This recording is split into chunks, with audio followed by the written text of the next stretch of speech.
Someone can't teach you industrial sales if they've never been in the industry. You're going to get tips and tricks from our sales lives that you won't get anywhere else. What I'm trying to get us to be is the biggest industrial sales and marketing agency like in the world.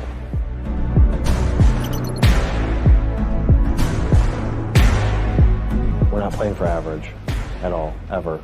I don't want any client, if we surveyed them, to be like, yeah, it's good. Like, I want to be like, dude, they're awesome.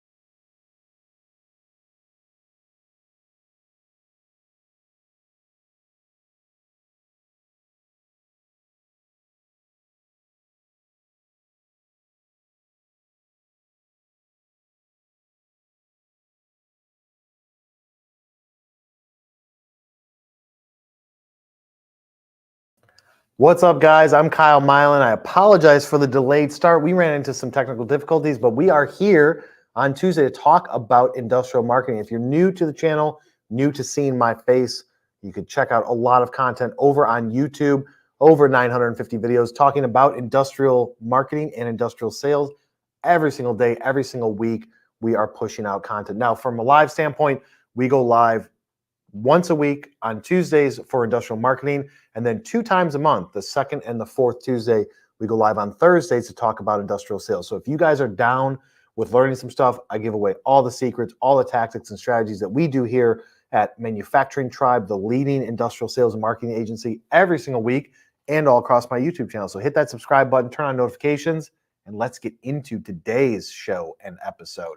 What are we talking about? We're talking about build a strong industrial brand digitally. How many people in this live or how many people watching this on replay are in charge of building your industrial brand digitally? I want you to leave some comments in the comment section. We're going to go through 5 points. Then I'm going to answer questions live after we take a short break. So be sure to engage. Let me see those blue thumbs. Let's go through point number 1.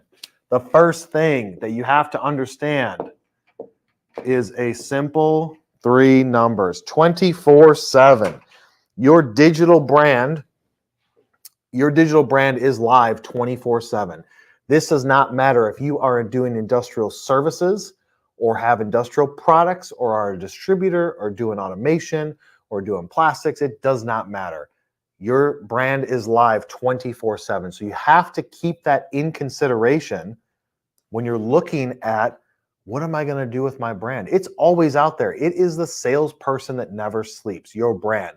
Whether it is on website, social, people are up at all hours of the day. We've had people book calls with us at 7, 8, 9, 10 o'clock at night. Why are they thinking about marketing? They came across something and said, you know what? I want to book time to talk with these guys. The same is true for you. Back when I was working directly in industrial sales and industrial marketing, I made sure that our company's brand was always in sync, always looked the same, always up to snuff, always running and rolling and ready to accept all of that traffic. So with knowing that it's 24/7, how much are you guys paying attention to your brand? Do you feel like you should make some adjustments? Now, typically industrial companies, they don't really update things very frequently. It's usually 3 to 5 years is the time frame. Like, everybody that we talk to, prospects and customers, it's been a few years since they have updated anything on their web presence, anything on their social. If they're even doing social, they're just doing things the same way, and that's part of the issue. Now, with the issue is that they don't really know what to do, which is why I'm creating this content for you guys. I'm going to tell you what is the importance behind it and what you can do and actions you can take today. But first, wrap your head around the fact that it is 24/7. So you need to place a lot of importance around, what does your brand look like? What's the look and feel? What content are you pushing out, etc. So let's jump into step number 2. If you agree that it's 24/7, now it's time to do a little bit of auditing. So I want you guys to audit your existing brand and do it objectively. Do it from like a third person's point of view. Don't look at it as you, the owner because it might just piss you off. Look at it from a standpoint, or you may be like, no, it's good. It's good. Like our brand is good. Like our website's good. Our logo's good. But here's the things I want you to look at. Number one, your website. If I was to look at your website, would I see uniformity across all the pages of your website? Would I see that the information, the way you have it laid out, the menu structure, everything in between, does it all sync together? Does it make sense even? If you look at your Google Analytics, most likely there's about a 99% chance, maybe 98% chance that your homepage is the top most landed on page of your website. That's just true with most websites.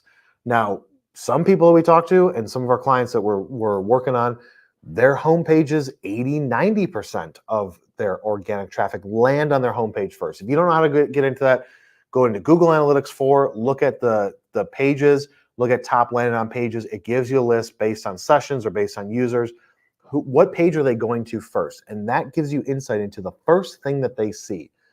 Usually it's the homepage. At least 50% of your traffic is homepage. Now the goal should be make that not the first page. You want that to drive down to where you have your services, your products, your product categories, whatever it is that you guys do, those should be the top landed on pages if you're trying to drive traffic to a specific category. So if you sell some things and you have a specific product category that you're trying to push, you want that page to be the number one landed on page because you're doing all these other marketing things, right? But if you just look at it and say, somebody comes to my homepage, they don't know us. They don't know anything about us. It's brand new cold traffic, or maybe they've seen some things through social, or they've talked to a salesperson, seen us at a trade show, and you look at that homepage, what do you see? Does it easily tell a story? Is it having call to actions in place to drive them to the next part? Most often, the industrial companies, their website menu structure is way too busy. They're like, oh, you could go to this, on the product side especially, you can go to this category, then it's a second level indented menu structure, then you go into this subcategory, and you can see these specific products, and people can go all the way through. You don't want it to be like that. You want to control the navigation. If somebody comes to the site, you want to be able to control the navigation and say that I want them to go from this page in the menu structure into a category page, click on that. Then they go into the category page, and then from there they can go deeper into specific products, maybe using filters if you got a Magento 2 or an e-com platform, but all of that plays into it. But you want to make sure that if they first see your site for the first time, what is it going to look like? And most times, if you're really true about auditing your site, you're going to say, yep, it's not the best. So write all of those notes down of what you want to change. Making changes to websites is easy. It's not a big deal. You just need to look at it and say, this is a list of things that I think should be better.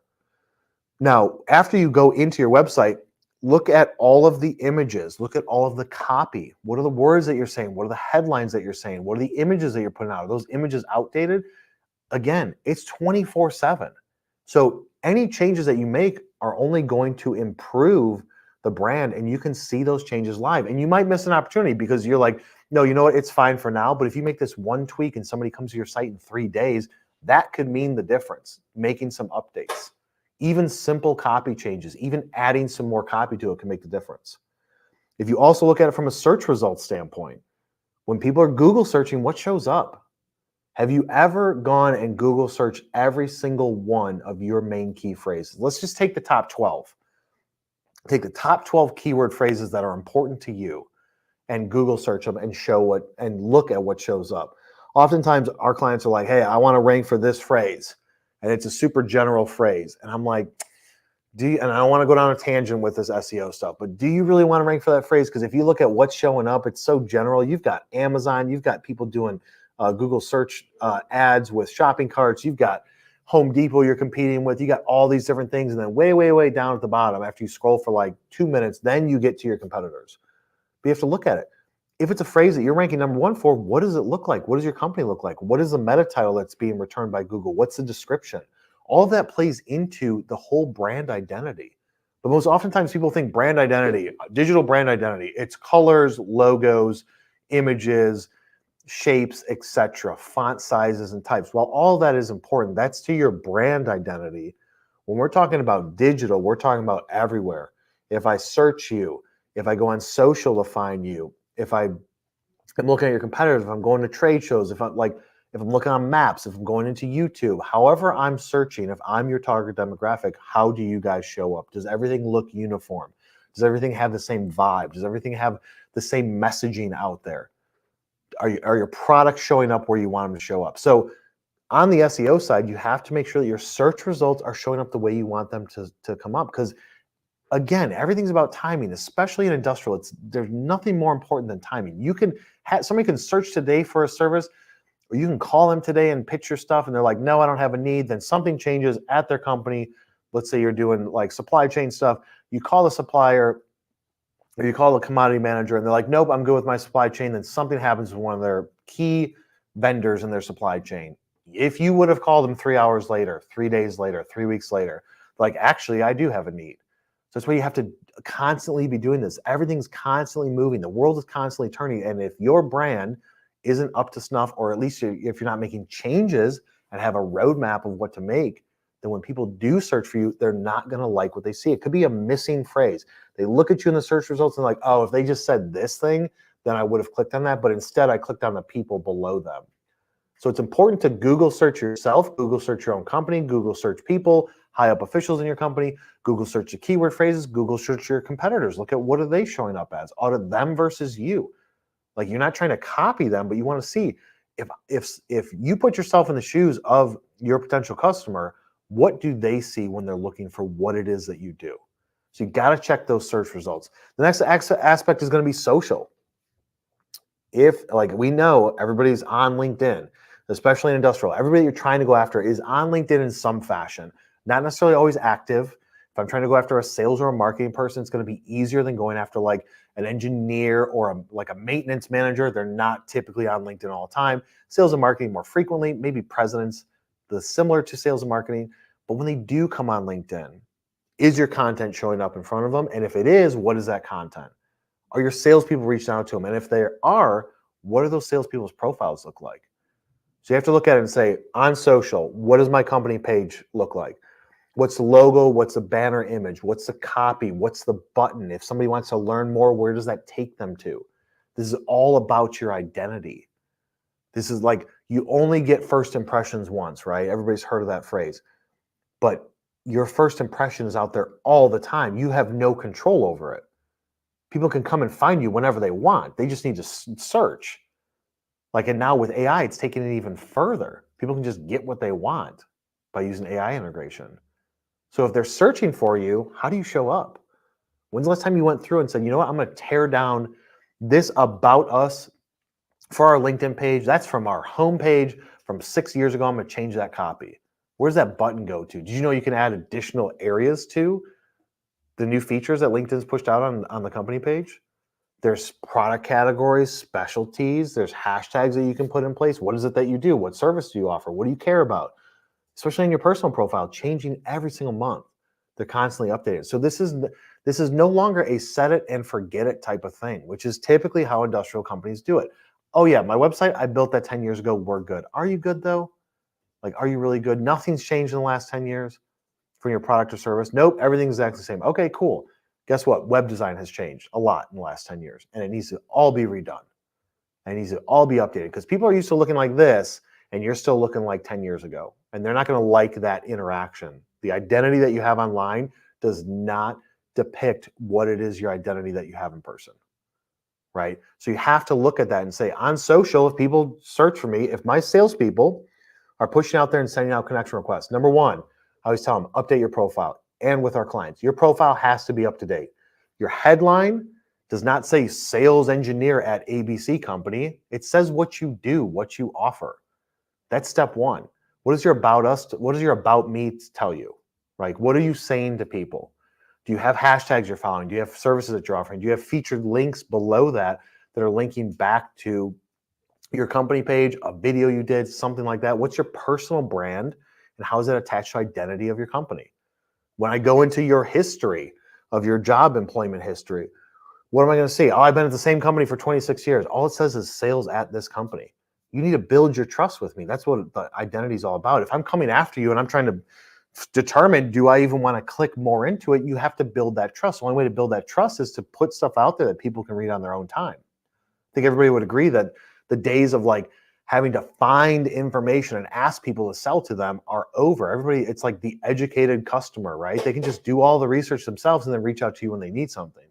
But while they're doing that research, what's the taste in the mouth that they have of your brand? Both your company brand and your personal brand. So salespeople have to be on board with that. You should be auditing all of your salespeople's LinkedIn profiles if they're using LinkedIn as a sales tool, which 100% they should be. LinkedIn can make them so much money. So much money. Commission, revenue for you guys. It's all about being aware in that space. And there's underpriced attention because most industrial people are still sleeping on LinkedIn. They're like, yeah, I'm on there. I'm adding connection requests. And I just grab that contact, throw them into my CRM system, and I email market them. Maybe I make calls to them. But stay within the same ecosystem. Build a connection, engage with them, send them connection requests, engage with their content, send them something that's valuable, et cetera, et cetera. I can go on and on about that. If you look at your company page on LinkedIn, what posts are you doing? What's the frequency of your posts? What is the content of your posts? What does your brand look like in those posts? Are you just talking about yourselves, or do you also bring in some industry relevant content where you're saying, hey, this is something cool that's going on with 3D printing, and my audience is engineers. Let's say you're doing engineering services. You don't do 3D printing, but this is something cool from a major news source in the industry, major news source, and you push it out there for them to help educate them. But what do your posts look like? What's the frequency of your posts? If I come to your page, is it just job posts? Why would I want to follow you? I don't want to work for you, but why would I want to follow you? If you're only posting job posts, you have to post content. You have to educate people, provide them with value, but it has to be done consistently. So go through and audit your entire website, every single page. You want us to do it for you? Book a discovery call with us. Go to our contact page, book a discovery call with either Alex or Mason. We'll just do it all for you. We can lay out the strategy for you for free and say, if you want to go from where you're at to the next level, these are the things that you need in place. And if you want us to do it for you, great, let's do business. Let's partner up. If you don't, you want to do it yourself, that's fine too. And when you run into a roadblock, we're here for you. We got your back. But you have to objectively look at all of the different areas of your website and your social and really be like, is this the best situation that we have going for us? Is this showing our brand in the best light? All right, enough about point 2. Let's talk about point 3. Aggressive. How do you spell that? Look at that. Aggressive. You need to get aggressive. You need to get massively aggressive for your marketing. I love the little post-it note that's on this. Laura's like, she needs my keys. Somebody needs my keys. Let's take a quick break there. All right, so you need to get aggressive with your marketing. Like, you need to get aggressive with your brand. You need to look at it and be like, all right, what am I going to do? It's 2024. It's time to focus on digital as hard as physically possible. We need to go fast and go hard. And we need to get aggressive. So it is not posting on LinkedIn twice a week, once a week. It's posting 5 times a week. It's not updating one page of your site, of your main services. It's updating all of the pages. And it's not updating all the pages over 12 to 18 months. It's doing it all in the next 3 months. Get aggressive. Spend the money. Because once you spend that money, again, 24/7, that's living out there. Your website is 24/7. So it has to be up to date, updated copy, new images, new videos, new content. You got to make sure that it's loading fast. You got to make sure there's a company paying attention that if it goes down or if there's a bug or if there's a form not working, that they're aware of it. They put the fix in place. They do it quickly. You have to be aggressive. Spend money in marketing, because the days of marketing just making pretty stuff for industrial trade shows is over. Marketing could be better than your top salesperson because marketing never sleeps. Marketing can go 24/7. I can drip out things in front of people, right? The days of like, no, marketing sucks. It's just like the redheaded stepchild that spends money and makes stuff pretty is no longer, because if I have a strong marketing plan, and you may be thinking 24/7, Kyle, you can't possibly be sending people stuff 24/7. No, but when they search, I show up. Or maybe when they're in bed at 11:30 at night looking through some stuff, I have a display ad that shows up on their phone. Because I've done geofencing, because I've targeted them from my website. They came to our website, now I got a cookie on your phone, now I know your IP, now I know your device ID, now I'm going to follow you around the internet for the next 30 days. Just put little ads out in front of you. See if it jogs your memory and you want to click back and come back to me. That system never sleeps. The salespeople, the human element, love salespeople. That is me at my heart, but that works from a certain period of time to another period of time. And you can only do so much. Like, you're not going to text people at 11:30 at night, although I've talked to people on LinkedIn Messenger at like 11:30, midnight, because they're busy doing something. I'm up working. Let's go. Let's talk business. When you want to book time to talk. But you have to get aggressive. You have to say enough is enough. 2023, 2022, whatever you're doing in the past, stop doing it. I'm going to get aggressive in 2024. I'm going to make decisions quickly. I'm going to implement things quickly. I'm going to take time out of the equation, the waiting period, and I'm going to take action today and push things in the right direction. If you already have something that's moving, if you already created the strategy in 2023, push it harder, make it go faster. If you don't have it, just let us do it for you, because we are so aggressive with everything we do. When we do videos, like if you talk to most video places, like, hey, let's do a video. Okay, cool. 15 grand. And we're going to make a video for you. And it's like, wait, what? 15 grand for one video? That's the market norm, right? 4-minute video, corporate overview, fluffy. You've got graphics, B-roll, all the stuff, a map with pins in it that's like, we're global. Some background elevator music. When we go into a video shoot, you're talking about 30 to 35 videos per shoot. And you're like, no way, Kyle, you do that. We do a couple of long form like that, 2, 3, 4, 5 minutes, and then everything else is short. Why do you do tons of short content? Well, we do tons of short content because that is what gets the most engagement. We are aggressive. You have to be aggressive. You have to push through the noise. Your target demographic is always being marketed to across all areas, personally and professionally, every single day.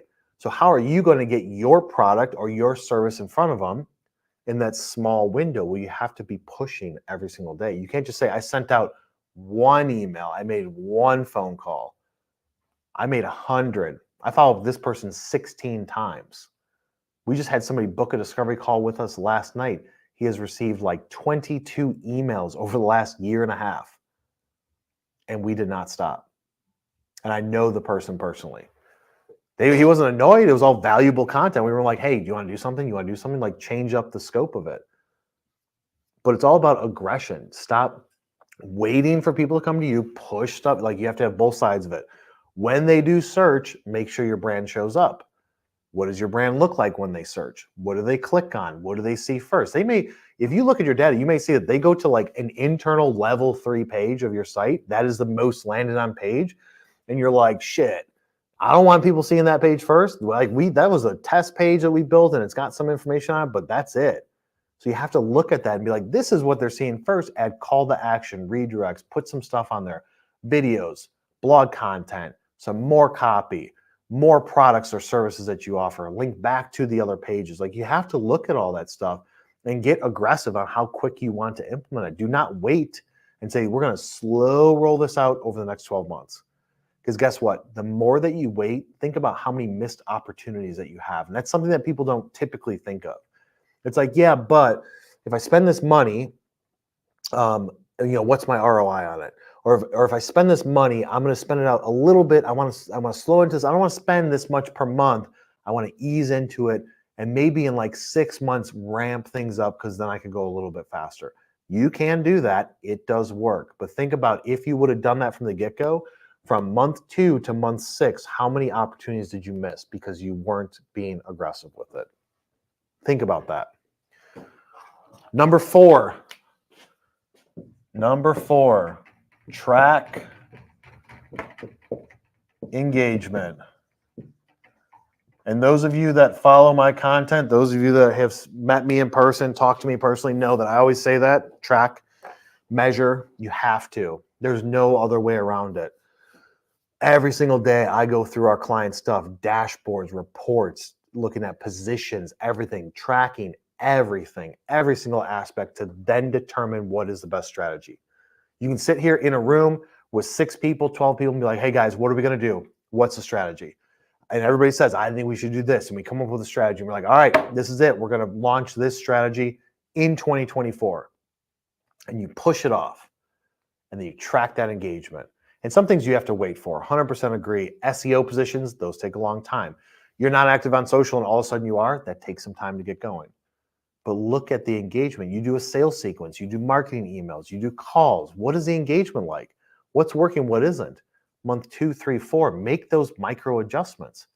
Anybody that has ever gotten a proposal from us recently, we started sending clients our proven process. What is the process that we go through for every single aspect? Email marketing, CRM management, PPC campaigns, video. What is the process that we have? And we lay it completely out.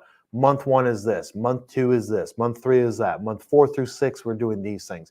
But every process is you do something, you measure engagement, you make micro adjustments. You make those micro adjustments, you push it out there, you measure engagement, you measure results, and you make micro adjustments on. It is not a set it and forget it. You can't just say, this is what we're doing for the whole year without making adjustments. But you have to track the data, and the data has to be tracked in an easy way to comprehend it. What matters most to you? It is not impressions, it is not views, it is not web traffic, total traffic. What matters most to you? If you're selling a product, it's selling more products. If you're selling a service, it's getting more RFQs. That's it. That's what matters most. Now, maybe new brand, maybe pushing into a new market, it's market penetration, market exposure. How do you measure that? How do you measure market penetration? More people are talking about us, but if I can't look at it on a graph, I can't measure that. If I can't say 6 more people talked about us. Now, maybe it's something like market penetration and news is picking it up, or media outlets are like, dude, I saw this, we heard about you guys. Maybe you can track how many times people call you about seeing something. Yeah. But I want to track everything digitally. I don't want to have to wait and talk to somebody and say, how did you find us? I want all that digital. So how are you going to track that? So figure out what matters most to you. It's most likely revenue. It's most likely deals and opportunities. Are you tracking that? Yeah, Kyle, we're tracking that. We track revenue every month. Okay. Are you tracking it, breaking it down by product category or by service, specific service? Yep, we're already tracking that. Are you tracking it down by how did they come to you? Oh, nope. I mean, they searched us. Well, how do you know that though? Well, we asked them. Are you tracking that? No, we just ask them. All that stuff has to be on forums. It has to be in a CRM system like HubSpot. I should be able to pull a graph, pull a chart, and be able to say, this is what's selling the most. This is what's getting the most attention. These verticals, email, phone, PPC, trade show, etc. This is how many deals each of them brought in. These are the value of these number of deals. These are how many deals closed. Every single month, every single week, tracking that. If you're not tracking that, how can you possibly know what's working and what's not? How could you know which ways to pivot, what areas to get into? You couldn't possibly do that. Not with any level of certainty. You can guess and say, hey, we're getting a lot of opportunities from here. We should do more of that. Yes, you can guess. We have a long sales process. It's not like 2 months and we know if we close a deal. It's not 2 days. It's like 6 months, 9 months. Okay, it'll take a little bit longer to really triple down into something, but you should be able to know based on conversations, what's the quality of these opportunities? What's the quality of these conversations? They're good. They're better in this than they are from that. Okay, cool. Let's do more of that. But you can't possibly know it if you're not tracking. Last one's going to be, you need to double down. Double down, triple down, whatever you want to call it. Whatever works, put more into it. If you're getting more attention on a type of post on social, do more of it. If you're getting more attention to a specific page on your site, people are landing on that page more, something that you did worked. If you see an adjustment and a shift in what is historical, what's a historical benchmark, made some changes, now this one's showing up higher. We made some changes to this page for SEO rankings, now we're up higher. Well, that worked. Let's do more of that. It's so simple, yet if you don't track the data, then you can't possibly make those decisions and say, I want to do more of that. You can do it based on theory, but unless you have the data, you can't possibly say. Like, I would never go into anybody's office and be like, hey, you know what? We need an extra $100,000 to feed into that bucket. And they'd be like, why? Because I know it's working. How do you know it's working? Well, because they said it's working. No, I would never do that. Like, here's the data to support that it's working. Or here's the adjustments we have to make it work better. So I'm going to need to do X, Y, and Z. But if you're not tracking that data in a system like HubSpot, then, I mean, Salesforce, you can track the data, but Salesforce has limitations. But you can do lots of reports in Salesforce. You can show leads, quality of leads, what's the scoring of it, all your custom fields, all the native fields. You can build all that out. You can look at the reporting, but you can't really do marketing outbound from that. You could use their system, which is super expensive and not the best and somewhat clunky, or you can use something like HubSpot. That's why we're a partner agency with them, almost platinum level, because this works the best. You get the best results, quick reporting dashboards. You can create everything quickly, track everything in a central location. But you have to make sure that you're tracking the data in order to figure out what you're going to double down on. So if you guys are like in a situation where you have an industrial brand that needs to be revamped, or you're like, no, we're doing it, you have some questions about it, put it in the comment section right now. And when we take a quick break here in a second, we'll come back and answer those questions. Or if you're like, I disagree with what you said in point number 2, Kyle, put them in the comment section. Let's have a conversation about it, and we will be right back.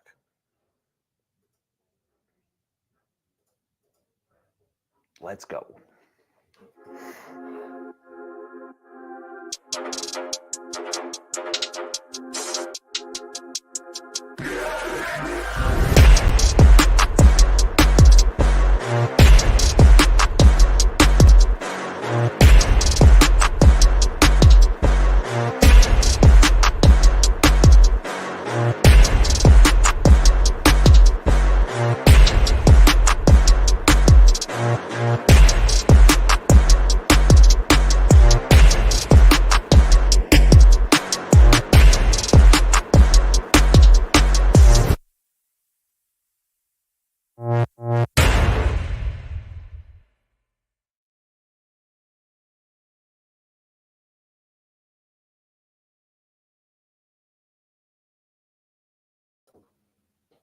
We're back. Now we're going to jump into your comments. The team says we got some comments, and they're not just from my team being like, yo, let's go. So let's jump into these comments. Yeah, so we've got one from a YouTube user, and they ask, how do you implement AI into your marketing? Oh my gosh, that is such a vague question. How do you implement AI into? I mean, so many different areas, like so many. Just to name a few, like a few that we're doing. Use AI to look up your competitors and pull information from their site. You can use AI with content topics. So figuring out what content do I want to shoot. I want you to go to my YouTube channel or look at all my index videos that I have, and I want you to, based on that, based on the industry we're in and the prompts, come up with new video idea topics for sales and marketing. Use it right now. Now, when we get the list, when the team sends me the list, I'm like, yeah, okay. But here's the issue with that for me personally is that everything that I say is strictly top of my head. So I have 5 bullet points that I'm going after, but I don't list out like verbatim words. There's no teleprompter. I'm not reading anything. So it's difficult for me to use AI to come up with a content topic. Usually the exact topic is like, okay, that gets me close, but I just want to tweak these words. And you can make adjustments from there. But with ChatGPT 4 and all of the GPTs that are out there now, I mean, you can use it to create carousel images. You can use it to create any sort of images. You can use it to create graphics. You can use it to scan your site, help out with SEO, come out with your meta titles, your descriptions, your keywords. Like you could use it for pretty much anything. It's just, does it work for your specific situation? So like I could use ChatGPT to write a meta title and a meta description for a company based on stuff that I already put together because I know about that specific niche, and it can create it for me. Now, will I use it straight out of the gate? No, typically not, but it may get me 70% of the way there. But I did have to create this entire system for it to understand what am I going after, right? Putting up copy saying, okay, here's what it is, here's the situation, long prompt, et cetera, come up with a meta title description. Okay, that's good, but reduce the length. Like there's tons of things you can do with it from marketing. Now, I saw an interesting post from Neil Patel, and Neil Patel is very smart with SEO. Like he has his own company that does SEO. He's very smart with web presence, and he had some statistics that I saw on YouTube Short. It was like a week ago. It said it was something like comparing AI written content versus human written content, and it was something like the human written content had something like 98% more engagement than the AI written content. So AI can write content for you, but to be able to say, hey, here's what I do, here's what I'm in, write an article for me with these words, this length, this keyword density, et cetera, et cetera, et cetera, it can create something. But according to Neil Patel, who's pretty smart in this, he's saying that gets less engagement. So can you use it to create short content? Yes. Can it replace a writer? Absolutely not. Like it can create an outline for you. We do that all the time. Here's a situation, here's a subject line, here's a subject matter, create an outline with some bullet points talking about X, Y, and Z. And it gives you like some ideas to think about. So it makes it easier like that. That's one aspect. We probably right now, I mean, on the video side using AI, there's tons of tools out there. We probably all together as a company, every single month use between, I would say, 10 to 15 AI tools every month. From a subscription standpoint, we're probably spending a few hundred to maybe 1,000 a month on AI tools because they do like back end stuff, like automation in the back end, creation in the back end, but not throw something in AI, just have it generate an article and post it. Like that stuff, we're far away from that being that clean for what we do. Maybe for what somebody else does, but not for us. Alrighty, and then we've got another question from Ryan Weber who asked, what are the best social media platforms to prioritize for a CNC machining business? LinkedIn, 100% LinkedIn. Now you could use Instagram for images of what you're creating. That could work, but just LinkedIn, 100%. Possibly X in the future as people start getting back into it. But I see as X as celebrities, gossip, news, etc. Communication, but it should be on LinkedIn. But the key is with it, creating content around it, but connecting with the people that you want to provide value to. So connect with people in the industry that you're looking for. That is going to be key because if you just post something up on LinkedIn, it doesn't mean anybody's going to see it. You have to start the machine and start that snowball rolling down the hill to get bigger. And you have to build this thing up. And the only way to do that is going to be post content and then get people to connect with you, engage with them. Hey, can you follow my company page? You share that post from your company page, or you share it from your personal page. And then it just keeps on going, rinse and repeat, rinse and repeat. But here's what's going to happen is most people do a little bit. It didn't really do much. I'm going to reduce the frequency. And then, oh, I got busy. I haven't posted in a while, a few weeks. And then it's just like restarting all over again. It's just like in sales. You can't work a pipeline, get activity in the pipeline, and then stop and just work those deals and not try and get anything new in and then be like, oh, shoot, I don't have a lot of deals in my pipeline. I want to start that back up again a month or two later or even 3 weeks later. All of that momentum has now just fizzled out. So you need to keep building on it every single day. I would say posting every single day, engaging every single day. Hey, if you guys need a CNC machine part, let me know. I'm here for you, et cetera, et cetera. That's the way to do it. Provide value. Be very light and airy with your sales pitch. If you guys are in aerospace, I do a lot of aerospace machining components. If you ever need something, let me know. It's things like that can get you in front of opportunities. But I would say LinkedIn 100%. Alrighty, and then kind of touching on that, not a question, but Adam Schutz says that LinkedIn is the new phone book. Yeah. I mean, LinkedIn, here's the cool thing is like, you can find anybody you want on LinkedIn, anybody at any company, like the CEO of whoever. You can find them on LinkedIn. They have a profile. Now, here's the variables. Do they even go on LinkedIn? You don't know, but you can certainly try.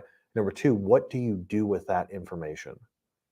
Like if you connect with somebody just to sell to them, that's not a good tactic. You're not going to get anywhere. If you're connecting, engaging, sending valuable content, engaging more, then eventually trying to be like, hey, you ever need something, let me know. That tactic's going to work more frequently. Just posting content, go live, push out some content that you have, share some insights that you have in your industry and push it out in front of people. But yes, it is the new phone book. Instead of going to your phone and hitting contacts, you just go LinkedIn and be like, who do I know? Oh, I know somebody who knows somebody who knows somebody who knows that person. So like, I'm going to go through and be like, hey, like the whole like 7 degrees of separation from Kevin Bacon, right? Like that's basically what it is. 100% agree. And then Ryan's got another follow-up question. How do you feel about marketing products directly on LinkedIn? I have no issue with it. Depending on the product, like what are you trying to sell? But yeah, so the way that we do it with our clients is that Every single week, we post 5 days a week for our clients, and it's a mix of direct, trying to create content that goes directly back to the website, push content that we've created, articles, videos, and then do some sort of industry-related posts or polls. But the times that we're trying to push something directly, we create a post, create a graphic, and say, this is something that you need, service or product, and just push it out there onto LinkedIn. Like, totally fine with it. Now, if you're like just doing that over and over and over again, that's the thing, is like, a strategy is fine. It's the execution that matters. So like, strategy, I'm going to push my product on LinkedIn. Great. 100% agree. But the execution is like, I'm going to push that product 7 times a day, the same thing over and over again, and not change the copy. That's a fail. But pushing out there on a frequent, consistent basis, along with other things, as long as you're providing value to at the same time, 100% fine with that. And I 100% agree with it. I got the team shaking their head. They're like, yep, that's what slaps. Can't wait to repurpose that. Yeah. Any more questions from the audience of our live people? We got nothing right now, but something may pop up. All right. Well, I appreciate you guys putting those comments and asking those questions.